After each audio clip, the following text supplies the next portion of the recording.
ENT के audiometry and evaluation section में continue करने वाले हैं। तो हमने कुछ टेस्ट डिस्कस किए थे कल इम्पिडेंस ऑडियोमेट्री एंड बेरा के बारे में। तो आज हम ऑटो एकॉस्टिक एमिशन देखते हैं। तो ऑटो एकॉस्टिक एमिशन जो है ना, वो प्रोड्यूस होता है ऑर्गेन ऑफ कॉर्टाई में आउटर हेयर सेल्स से। आउटर हेयर सेल्स और इनर हेयर सेल्स दो टाइप के सेल्स होते हैं ऑर्गेन ऑफ कॉर्टाई में। तो उनमें से आउटर हेयर सेल्स की जो एक्टिविटी होती है उससे ऑटो एकॉस्टिक एमिशन प्रोड्यूस होता है। जो साउंड डिटेक्ट होता है वो आउटर हेयर सेल्स का ही होता है, उसी को ऑटो एकॉस्टिक एमिशन बोलते हैं। क्योंकि इनर हेयर सेल का जो साउंड है वो तो बहुत कम होता है, वो डिटेक्ट नहीं हो पाता है। तो shearing action of organ of Corti होता है, उससे बेसिलर मेम्ब्रेन की मूवमेंट होती है। देन और आउटर हेयर सेल की एक्टिविटी होती है, और जो साउंड रिफ्लेक्ट होता है जो कि आइडेंटिफाई किया जाता है प्रोब से, उसको बोलते हैं ऑटो एकॉस्टिक एमिशन। ये इंडिकेट करता है नॉर्मल ऑर्गेन ऑफ कॉर्टाई को और आउटर हेयर सेल और कॉक्लिया को, क्योंकि सब नॉर्मल रहेगा तभी ये प्रोड्यूस होगा। अगर ये एब्सेंट है ऑटो एकॉस्टिक एमिशन, तो ये इंडिकेट करता है कि ऑर्गेन ऑफ कॉर्टाई फंक्शन नहीं कर रहा है, तभी आउटर हेयर सेल भी फंक्शन नहीं कर रहे हैं।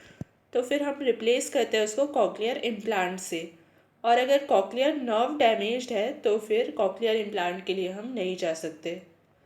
इसलिए बेरा बेस्ट होता है ये इसके टेस्ट के लिए कि ऑर्गेन ऑफ कॉर्टाई नॉर्मल है या नहीं, या कॉक्लियर इम्प्लांट हमें करना है कि नहीं, इसको सबको जानने के लिए। क्योंकि बेरा ये बता देता है कि कॉक्लियर नर्व कैसी है, नॉर्मल है कि नहीं है। तो इसलिए बेरा बेस्ट होता है ऑटो एकॉस्टिक एमिशन के कंपैरिजन पे। और ऑटो एकॉस्टिक एमिशन जो टेस्ट होता है बहुत क्विक होता है और कोई भी कर सकता है, लैब टेक्नीशियन भी कर सकता है या घर पे किया जा सकता है।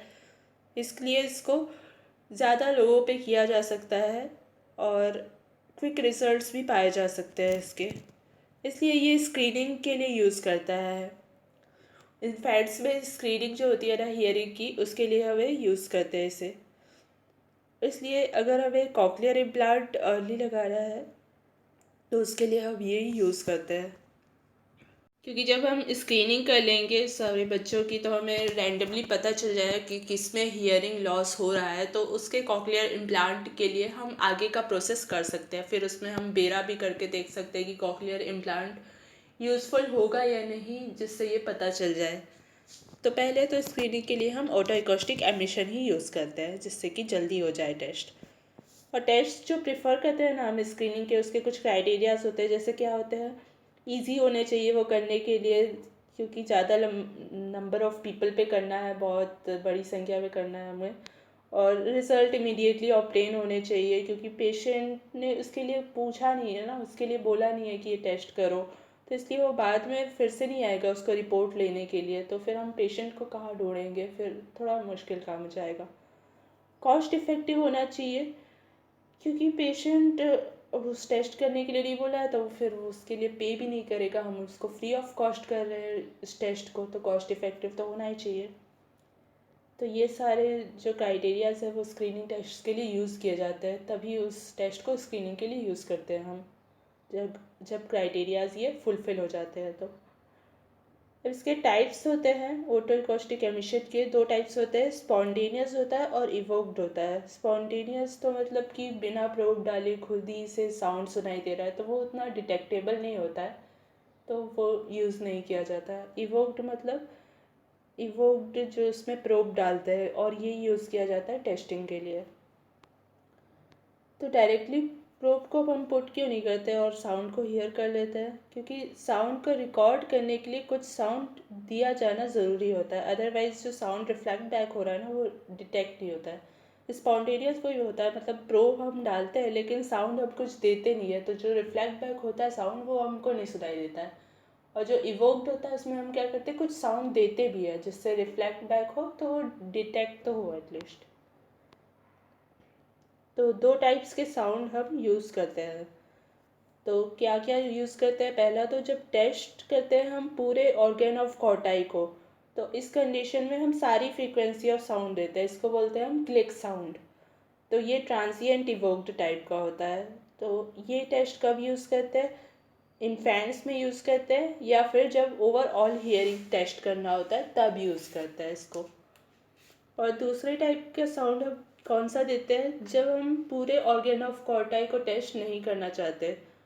तो वो कब किस कंडीशन में हम ऐसा चाहते हैं, जब नॉइस ट्रॉमा होता है या ओटोटॉक्सिटी होता है, क्योंकि ऑर्गन आउटर हेयर सेल्स जो है वो ज़्यादा प्रोन होते हैं डैमेज के लिए। और इन केस अगर कैनाबाइसिन दे रहे हैं या दूसरे ऑटोटॉक्सिक ड्रग दे रहे हैं या नॉइज़ में कंटिन्यूसली पेशेंट एक्सपोज्ड है, तो उस कंडीशन में अगर आउटर हेयर सेल डैमेज होता है तो हम ड्रग को स्टॉप कर देते हैं। फिर हियरिंग रिवर्सिबल हो जाती है इन केस अगर ओटोटॉक्सिक ड्रग की वजह से हो रही है तो। और नॉइज़ का एक्सपोजर भी कंटिन्यूसली है तो उसके रिगार्डिंग हम प्रिकॉशंस लेने बोल सकते हैं पेशेंट को। तो इसलिए हम पूरे ऑर्गन ऑफ कॉर्टाई को टेस्ट नहीं करते इस केस में, सिर्फ हम आउटर हेयर सेल्स को टेस्ट करते हैं। तो एक पर्टिकुलर फ्रीक्वेंसी ऑफ साउंड देते हैं। ये दूसरे टाइप का होता है, ये होता है डिस्टॉर्शन प्रोडक्ट टेस्ट। ये फ्रीक्वेंसी स्पेसिफिक होता है क्योंकि सिर्फ आउटर हेयर सेल्स अफेक्ट हो रहे हैं। अब ऑटो एकॉस्टिक एमिशन के यूजेस क्या होते हैं? ये यूजेस ये होता है कि डिफ्रेंशिएट करता है ये कॉक्लियर और रेट्रोकॉक्लियर डिफेक्ट में। ऑटो एकॉस्टिक एमिशन ना कॉक्लियर डिफेक्ट में रहेगा लेकिन रेट्रोकॉक्लियर में नहीं रहेगा। ऑटो एकॉस्टिक एमिशन कॉक्लियर में अफेक्टेड होगा जबकि रेट्रोकॉक्लियर में वो अफेक्टेड नहीं होगा। नर्व के कंडीशन में वो कुछ नहीं होगा उसको। नाउ सेकेंड यूज़ क्या है इसका? स्क्रीनिंग हियरिंग में नॉर्मल नियोनेट्स में जो कि आईसीयू में नहीं है उनके लिए हम स्क्रीनिंग हियरिंग करते हैं ऑटो एकॉस्टिक एमिशन के थ्रू। कौन से वाले से? ट्रांसिएंट डिफेक्ट से, क्योंकि फ्रीक्वेंसी स्पेसिफिक नहीं है, हमको ओवरऑल हियरिंग का टेस्ट करना है, इसलिए non frequency specific test use करते हैं। और लेकिन जो आईसीयू में रहते हैं जैसे कि प्रीटर्म इंडिविजुअल्स, लैबिरिंथाइटिस वाले पेशेंट्स, नियोनेट्स, मेनिंजाइटिस वाले नियोनेट्स, तो वो हाई रिस्क में रहते हैं। तो इसलिए हम उनके लिए बेस्ट टेस्ट पे जाते हैं, दैट इज़ बेरा। हमको बार बार टेस्ट ना करना पड़े इसीलिए हम एक बेस्ट टेस्ट कर देते हैं उनमें एक बार में। तो किसी भी जो भी चाइल्ड बॉर्न हुआ है हॉस्पिटल में उसके लिए हम transient defect auto acoustic emission के लिए जा रहे हैं। जब तक कि आईसीयू मेंशन ना हो क्वेश्चन में तो हम तब तक ऑटो एकॉस्टिक एमिशन मार्क करेंगे। ऑटो एकॉस्टिक एमिशन का एक और यूज़ क्या है? अर्ली डायग्नोसिस का, क्योंकि ये बेड साइड टेस्ट होता है तो ईजिली हो जाता है। तो NIHL noise induced hearing loss जो होता है और टॉक्सिसिटी, ये दोनों को हम डिस्टॉर्शन प्रोडक्ट से कर लेते हैं टेस्ट, क्योंकि हाई फ्रीक्वेंसी अफेक्टेड होती है इस कंडीशन में।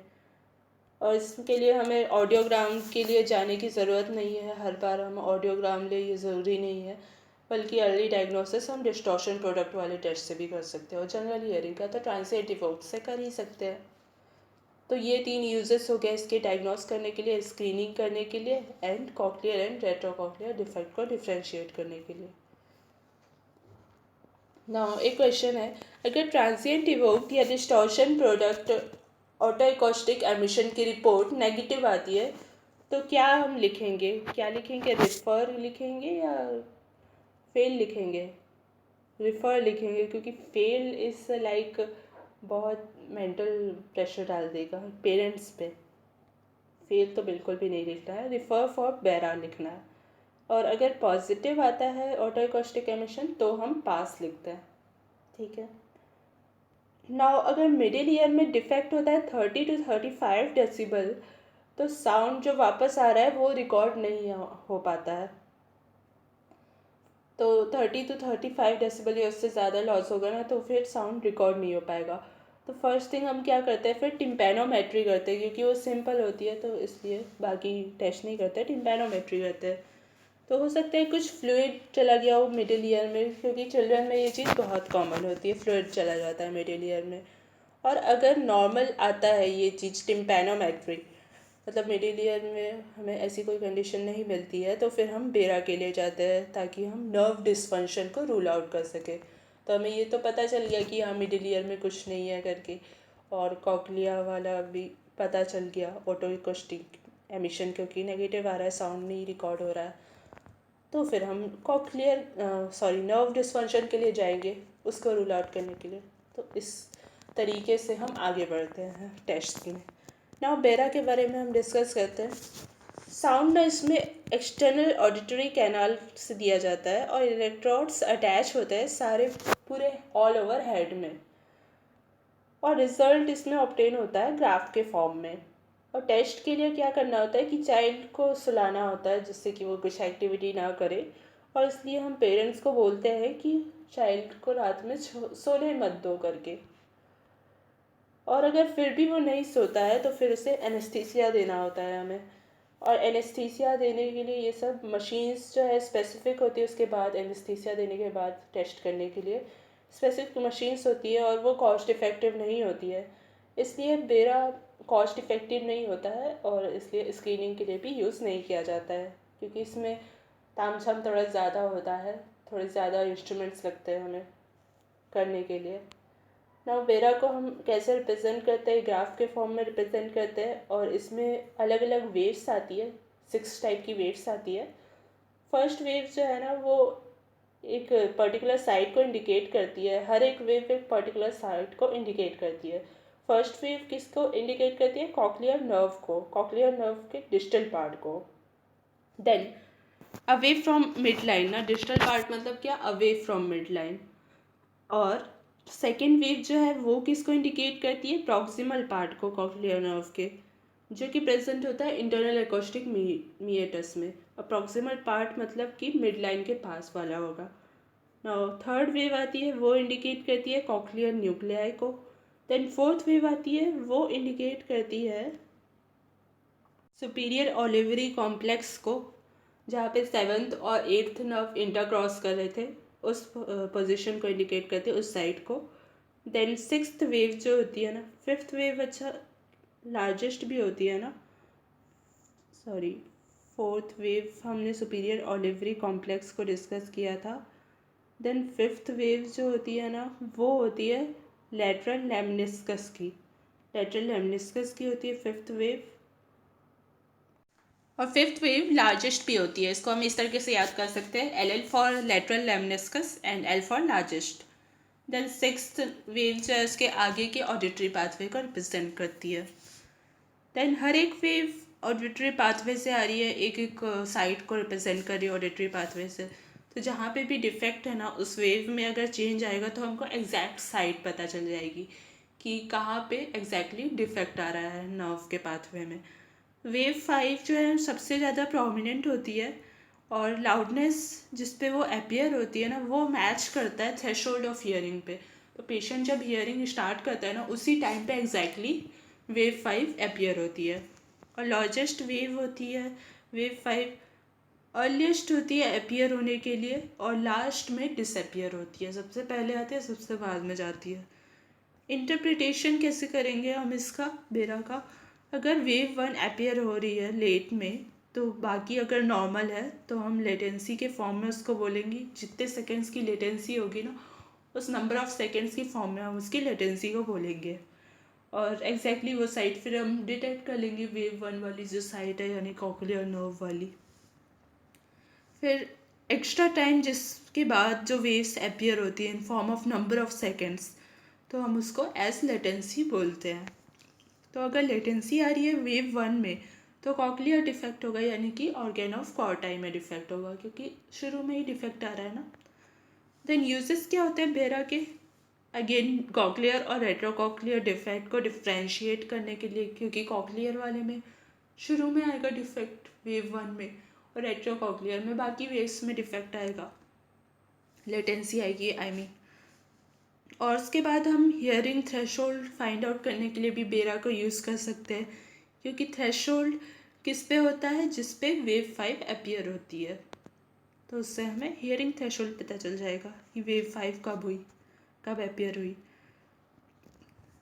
Best investigation overall acoustic neuroma में ना MRI होता है। भले ही ऑडियोमेट्रिक टेस्ट जो बेस्ट होगा एकॉस्टिक न्यूरोमा में वो बेरा है, लेकिन ओवरऑल बोलेंगे तो MRI है, ठीक है। नाउ वेव 1, वापस से हम बेरा में आते हैं। वेव 1 अगर नॉर्मल है तो, और वेव 2 लेट है तो 1 और 2 के बीच में लेटेंसी बढ़ गई है, तो फिर डिफेक्ट किस में होगा, प्रॉक्सिमल और डिस्टल कॉक्लियर न्यूक्लियाई में, क्योंकि 1 वाला डिस्टल पार्ट था एंड 2 वाला प्रॉक्सिमल पार्ट था, तो उनके बीच में डिफेक्ट आएगा। सिमिलरली लेटेंसी अलग अलग साइट्स पे जैसे भी देखी जाए उसके अकॉर्डिंग हम डिफेक्ट को लोकलाइज कर सकते हैं। अब थर्ड यूज बेरा का क्या है कि बेस्ट होता है ये रेट्रोकॉक्लियर हियरिंग लॉस के लिए, क्योंकि लोकलाइज कर सकता है एग्जैक्ट साइट को। एकॉस्टिक न्यूरोमा अराइज होता है इंटरनल एकॉस्टिक मीएटस से, इसलिए लेटेंसी इसमें किस में आती है, फर्स्ट एंड थर्ड के बीच में इंक्रीज हो जाती है एंड फर्स्ट एंड फिफ्थ के बीच में इंक्रीज हो जाती है। फर्स्ट एंड थर्ड और फर्स्ट एंड फिफ्थ के बीच में, फिफ्थ मतलब क्या, लेटरल लेमिनिस्कस, और फर्स्ट एंड थर्ड मतलब थर्ड वो हो गया कॉक्लियर न्यूक्लियाई। ठीक है, तो इंटरनल एकॉस्टिक मीएटस के आसपास ही है ना ये सब। तो इसके 3 यूजेस हो गए, दैट इज़ डिफ्रेंशिएट करना कॉक्लियर एंड रेट्रोकॉक्लियर में, हीटिंग थ्रेशोल्ड फाइंड आउट करना सेकेंड, और तीसरा एग्जैक्ट साइट पता करना। देन कभी कभी क्या होता है कि कंप्रेशन ऑफ ट्यूमर की वजह से ना कॉस्टिक न्यूरोमा में नर्व सप्लाई तो पूरे ऑर्गन ऑफ कॉर्टाई में कम हो जाती है, तो इसलिए कोई भी वेव्स अपीयर नहीं होती, सिर्फ फिफ्थ वेव को छोड़ के। तो कैसे हम फाइंड आउट करेंगे कि डेफिशिएंसी ऑडिटरी पाथवे में है कि नहीं, तो फिर हम कंपेयर करते हैं दूसरे ईयर की वेव 5 से। दूसरी अब बाकी वेव्स तो अपीयर हो नहीं रही है ना, तो हमको पता कैसे चलेगा कि कॉक्लियर में एग्जैक्टली ऑडिटरी पाथवे में डिफेक्ट है कहाँ पे। तो हम दूसरे ईयर की उससे कंपेयर करते हैं वेव 5 से, क्योंकि एकॉस्टिक न्यूरोमा जो है वो यूनिलैटरल होता है, तो एक ही साइड का ईयर इफेक्ट होगा, बाकी का तो नॉर्मल होगा। तो हम दूसरा से कंपेयर कर लेते हैं, फिर लेटेंसी ऑफ 5 को देखते हैं और कंपेयर करते हैं दूसरे ईयर की लेटेंसी से सिमिलर वेव की। तो सारी वेव्स को तो कंपेयर कर नहीं सकते, फिफ्थ को ही कंपेयर कर सकते हैं क्योंकि फिफ्थ ही अपीयर हुई है। तो अगर लेटेंसी इंक्रीज हुई है अफेक्टेड ईयर में तो एकॉस्टिक न्यूरोमा फिर हम डायग्नोस कर लेते हैं, ऐसे करते हैं। सिग्निफिकेंट लेटेंसी कितनी होती है बेरा में, 0.2 मिली सेकेंड की भी जो लेटेंसी होती है ना वो सिग्निफिकेंट मानते हैं हम। तो बेस्ट एक ऑडियोमेट्रिक टेस्ट जो होता है एकॉस्टिक न्यूरोमा के लिए वो होता है बेरा। और एकॉस्टिक न्यूरोमा में 2 चीज़ें होती है, एक तो लेटेंसी इंक्रीज हो जाती है बिटवीन 1 and 3 और 1 and 5 के बीच में, और दूसरी क्या होती है, इंटरऑरल लेटेंसी डिफरेंस आ जाता है वेव 5 का, यानी कि दूसरे ईयर में ज़्यादा हो गया या कम हो गया और एक ईयर में अफेक्टेड ईयर में ज़्यादा कम हो जाता है एज़ कम्पेयर टू नॉर्मल। तो इंटरऑरल लेटेंसी डिफरेंस आ गया वेव 5 का, इवन 0.2 मिली सेकेंड डिफरेंस सजेस्ट करता है एकॉस्टिक न्यूरोमा को। नाउ ऑब्जेक्टिव टेस्ट होता है बेरा, इसलिए बेस्ट टेस्ट होता है मेलिंगरिंग के लिए, ये भी इसका एक यूज़ हो गया। चौथा यूज़ किया था एकॉस्टिक न्यूरोमा के लिए, फिफ्थ यूज़ मेलिंगरिंग के लिए। तो मेलिंगरिंग किस लिए करते हैं लोग, ताकि उनको कंपनसेशन मिल जाए। फैक्ट्रीज़ में ऐसा कुछ प्रावधान होता है ना कि अगर किसी की हेयरिंग लॉस हो गया है तो उसको कंपनसेशन देना होता है, तो इसलिए लोग मेलिंगरिंग करते हैं, तो मतलब एक्टिंग करते हैं कि उनकी हेयरिंग चली गई है। तो मेलिंगरिंग को बेस्ट फाइंड आउट करने के लिए बेरा यूज़ किया जाता है, एंड उसके अलावा हियरिंग लॉस इन इन्फेंट्स को फाइंड आउट करने के लिए भी बेरा बेस्ट होता है। लेकिन कॉक्लियर पैथोलॉजी फाइंड आउट करने के लिए बेस्ट नहीं होता है, क्योंकि ये इनर हेयर सेल या आउटर हेयर सेल या ट्रांसडेंशन डिफेक्ट है, ये सब नहीं बता सकता है कि एग्जैक्टली कौन से साइड में है। वो कॉक्लियर और रेट्रोकॉक्लियर की एग्जैक्ट साइड बता देगा रेट्रोकॉक्लियर की, लेकिन कॉक्लियर की नहीं बता पाएगा। तो इसके लिए जो बेस्ट होता है ना कॉक्लियर पैथोलॉजी के लिए, वो होता है इलेक्ट्रोकॉक्लियोग्राफी। तो इलेक्ट्रोकॉक्लियोग्राफी में क्या करते हैं, इलेक्ट्रिकल एक्टिविटी को रिकॉर्ड करते हैं हम कॉक्लिया की, जिससे कि कॉक्लियर डिसीजेस फाइंड आउट कर सके कि कौन सी डिसीज़ है एग्जैक्टली। तो मिनियर्स को चेक करने के लिए बेस्ट होता है, क्योंकि कॉक्लिया वाली डिसीज़ है ना मिनियर्स।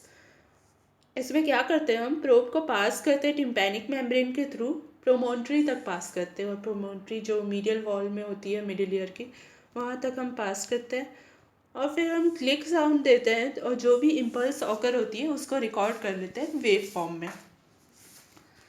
तो इसमें पहला क्या हो गया, आउटर हेयर सेल की एक्टिविटी ऑकर होती है, कॉक्लियर माइक्रोफोनिक जिसको बोलते हैं हम।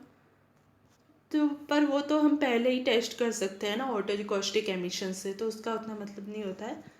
दूसरी चीज़ ये होती है कि समीटिंग पोटेंशियल हमें पता चलता है, यानी कि inner hair cell plus outer hair cell की एक्टिविटी एक साथ। और तीसरा हमें एक्शन पोटेंशियल पता चलता है, यानी कि इनर हेयर सेल की एक्टिविटी जो कि ट्रांसडक्शन कराती है और फिर न्यूरोट्रांसमीटर रिलीज होता है और फिर वो नर्व से जाता है। तो नर्व की एक्टिविटी जो एट लास्ट होती है वो एक्शन पोटेंशियल के फॉर्म में रिकॉर्ड होती है। तो summating potential means inner hair cell plus outer cell की एक्टिविटी और एक्शन पोटेंशियल मतलब नर्व एक्टिविटी। तो ये दोनों इम्पॉर्टेंट होते हैं इस इलेक्ट्रोकॉर्डियोग्राफी में। तो हम इसको SP/AP लेते हैं और नॉर्मली ये <30 होता है। यहाँ पे कुछ हम स्टेपिडियल रिफ्लेक्स के बारे में भी देख लेते हैं। एकॉस्टिक न्यूरोमा में स्टेपिडियल रिफ्लेक्स का डिके हो रहा था ना बहुत फास्ट, जबकि मीनियर्स में अर्ली डिके हो जा रहा है। ऐसा ही मीनियर्स एंड एकॉस्टिक न्यूरोमा कुछ ऐसा होता है। और मीनियर्स में ना थ्रेशोल्ड डिक्रीज होता है। तो हम वापस आते हैं इलेक्ट्रोकॉक्लियोग्राफी में। SP/AP नॉर्मल जो होता है वो <30 होता है, और अगर SP/AP <30 हो जाता है तो जब न्यूमरेटर नॉर्मल और डिनोमिनेटर डिक्रीज है तब ऐसा हो सकता है, या फिर न्यूमरेटर इंक्रीज हो रहा है मोर देन डिनोमिनेटर, यानी SP बहुत ज़्यादा इंक्रीज हो जा रहा है, या तो फिर AP कम हो रहा है, तो उस केस में <30 आएगा। तो अगर SP/AP <30 यानी <30% है तो ये सजेस्टिव होता है कुछ एबनॉर्मलिटी होगी, प्रॉबेबली मीनियर्स हो सकती है करके। लेकिन अगर SP/AP <45% आ रहा है, <45, देन ये डायग्नोस्टिक हो जाता है मीनियर्स का।